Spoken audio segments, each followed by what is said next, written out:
Alright, gas law number 2, which again, unless you've been hiding under a rock for the last how many years, I'm hoping that you've heard of Charles' Law. Usually, early science classes will mention Boyle's Law and Charles' Law that look at the relationship between gas variables like pressure, volume, and temperature, which we'll add in here with Charles' Law. Sir Charles, Jacques Charles, was looking at the relationship between volume and temperature. And notice that it says at constant pressure. We mentioned in the last video that there are 4 variables that we'll look at in terms of gas behavior: pressure, temperature, volume, and number of particles. Now, if you want to look at the relationship between one variable and another, you have to keep the other ones constant. So with Boyle's Law, if I was looking at the relationship between pressure and volume, my temperature and number of particles need to remain constant. Well, this time we're going to look at the relationship between volume and temperature. So the pressure needs to be constant and number of particles.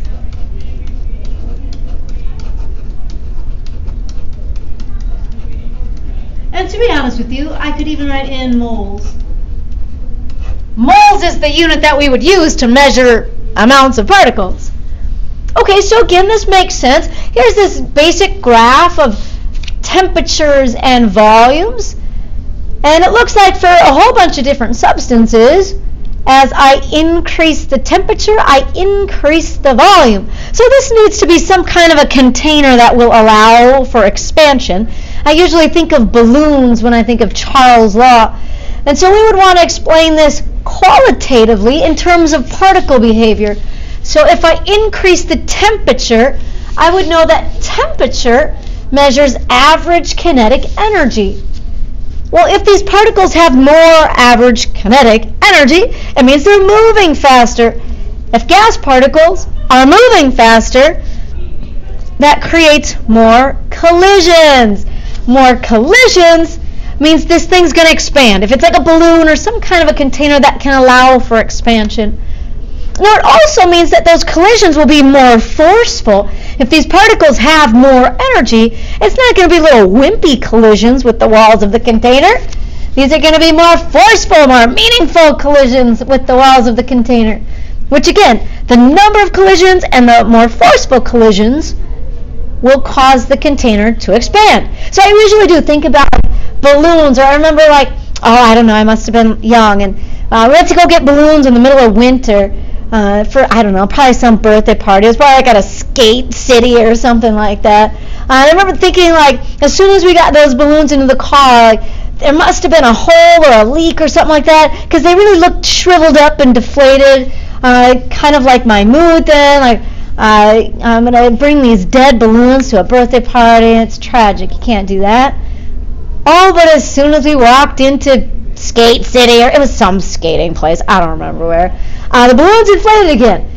It was just an early lesson of Charles' Law. But it does, stick with me. I always think about balloons. Some kind of a container that will allow the volume to change.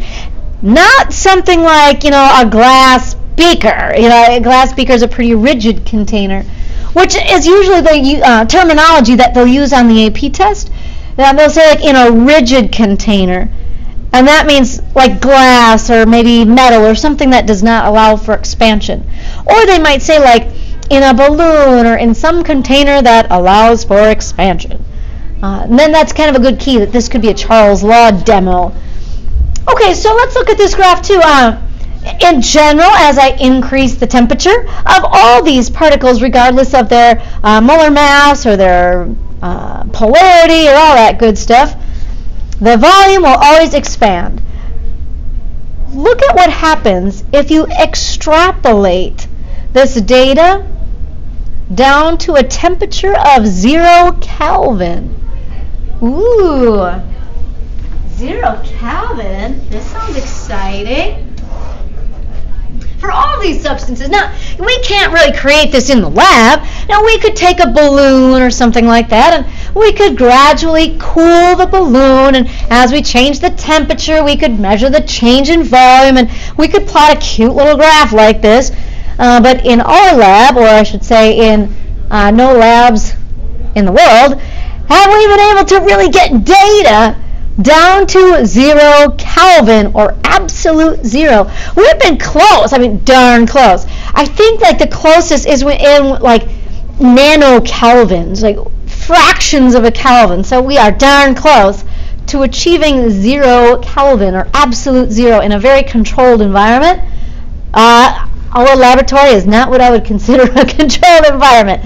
I would call that lab a chaotic environment on most days. But however, here's kind of what happens. This theoretical coldest temperature possible, 0 Kelvin, which we can kind of extrapolate off a graph of Charles' law, is this temperature where there would be no particle movement. Particle movement has completely stopped. Like no temperature. Temperature measures average kinetic energy. Weird. Well, look what happens then to the volume. If you extrapolate this out to 0 Kelvin, your volume ends up being about 0. Holy man, that's wild. Now that might be giving you a headache a little bit, because isn't that a property of matter? Like all matter is supposed to have mass and volume? So we're saying here that at this super crazy cold temperature, particles have no volume anymore?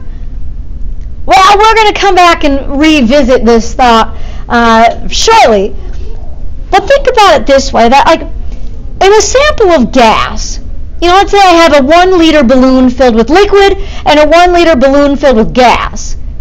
The amount of liquid particles in that 1 liter balloon is substantially greater than the amount of gas particles in that 1 liter balloon. Gas particles have a substantial amount of space between them. So, I mean, if you think about it, you've got these gas particles with lots of space in between them.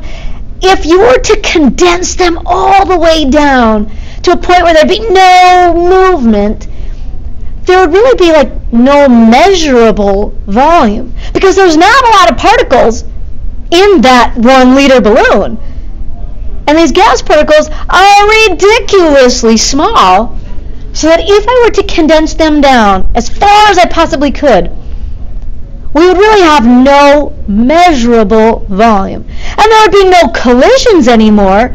And again, like the collisions are part of what creates the volume in a gas. No collisions, particles condensed as far as possible. And since there really just wouldn't be a lot of particles to begin with in that balloon, that's why we kind of say like no measurable volume. Or on a graph, 0 Kelvin, 0 volume. Pretty wild, huh? I mean, if you're really interested in this, if it really makes you want to flip cartwheels, there's some interesting experiments that you can kind of read up online that have to do with quantum physics and how this concept of 0 Kelvin or absolute zero could maybe be used to benefit us as a society, like making the world's most accurate clocks and all this crazy stuff. If that floats your boat, let me know. Now, quantitatively, we mentioned that volume and temperature are a directly proportional relationship. If you increase the temperature, you increase the volume. So that would be directly proportional. If I increase the temperature, I increase the volume. Makes sense. Particles have more kinetic energy, more collisions, and more forceful collisions should cause a change in volume. If you have a directly proportional relationship, it will kind of look like a division. If I divide volume by temperature, I should always get a constant.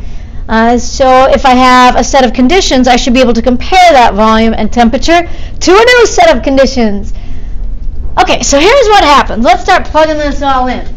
I have some gas at 15 degrees Celsius and 1 atmosphere. It has a volume of 2.58 liters. I want to know the new volume as I increase the temperature, but I keep the pressure constant. And again, it should be a closed container, so the number of particles are constant. If I increase the temperature, but I have like a leak in my balloon, those particles are just going to go out the hole. It's not going to create a measurable increase in volume. or an accurate increase in volume. Now there's one thing that we should mention when doing calculations dealing with temperature. It must be in Kelvin. It has to be in Kelvin. And I'll kind of show you why. So let's plug this in. Super easy, plug and chug. My initial volume is 2.58 liters. And all I got to do is add 273. So I'm going to take my degrees Celsius plus 273. And bagel, there's Kelvin. All right. And I believe that this is in your AP packet too. I don't think you have to memorize this one. Nope. And it really is just 273. Your book might say like 273.12 or whatever. The AP packet just has 273. So that is totally acceptable. I'm going to add 273 and I'm going to say 288 Kelvin. I'm looking for the new volume at a new temperature of 311 Kelvin. Okay, so this was originally my 15 degrees Celsius, and this was originally my 38 degrees Celsius. Cute. Okay, so let's plug this in with Kelvin, and my V2 is 2.79 liters. And again, I like this because it makes sense. So again, you can double check and make sure that your answer is reasonable. So if this were like a multiple choice kind of question, again, I would have more manageable numbers to use. But if I increase the temperature, I should increase the volume. So it should be something greater than 2.58 liters. And it is. Okay, now of course this is probably going to be one of the choices if it were a multiple choice question. If you plug this in using Celsius, using degrees Celsius, V2 is 6.54 liters. And so people will be like, well, that still makes sense. You know, if you increase the temperature, you increase the volume. So they'll be like, why do you have to use Kelvin? Both of them obviously followed the right trend. However, this is just not what we experience in the lab. Volume and temperature are only directly proportional when the temperature is measured in kelvins. So I mean, if we were to really do this experiment in the lab, this is not shown by lab data. So it's just kind of by experience. By doing these trials in the lab, we would really get 2.79 liters, approximately. So from lab data, we know that it's got to be Kelvin temperatures, not Celsius. Don't forget that. I should mention, too, that Boyle's law, Charles' law, these little baby gas equations, these suckers are not in the AP packet.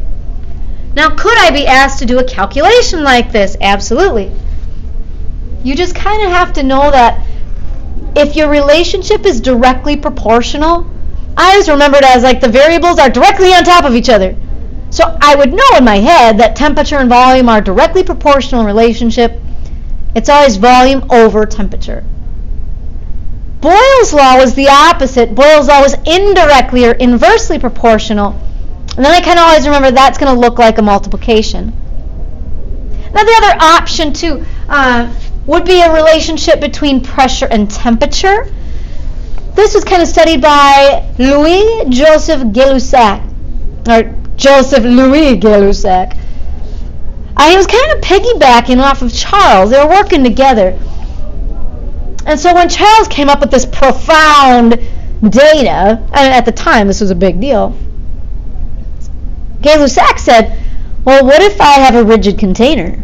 What if I increase the temperature and the gas is in a rigid container that will not allow for expansion? Or in other words, what if I have a constant volume,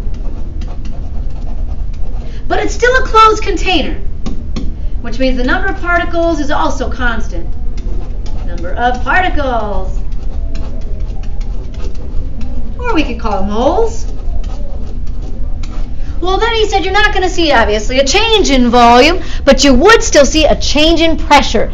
And it should be a directly proportional relationship.